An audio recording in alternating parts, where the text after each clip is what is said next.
এদিকে ৭ কলেজকে বিশ্ববিদ্যালয়ে রূপান্তর সম্ভব কিনা এ নিয়ে আলোচনা করে সিদ্ধান্ত নেওয়া হবে বলে জানিয়েছেন শিক্ষা উপদেষ্টা ডক্টর ওয়াহিদউদ্দিন মাহমুদ। বুধবার ঢাকা কলেজ পরিদর্শনে এসে এমন আশ্বাস দেন তিনি। শিক্ষার্থীদের উদ্দেশ্যে উপদেষ্টা বলেন, শিক্ষা খাতকে সর্বোচ্চ গুরুত্ব দিচ্ছে অন্তর্বর্তী সরকার। সবাইকে ধৈর্য ধরার আহ্বান জানিয়ে বলেন, দ্রুত পর্যবেক্ষক কমিটি গঠন করা হবে এবং তারা গুরুত্বের সঙ্গে কাজ করবে।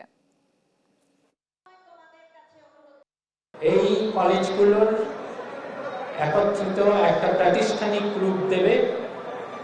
সেখানে কলেজগুলোকে কি করে আরো স্বায়ত্তশাসন দেওয়া যায়, তাদের সুযোগ সুবিধা অবকাঠামো কি করে আরো বাড়ানো যায় এবং সেগুলোকে সমন্বিত ভাবে একটা প্রাতিষ্ঠানিক রূপ কি করে দেওয়া যায়, সেটার নাম তোমাদের সকলের সাথে আলোচনা করেই দেয়া হবে।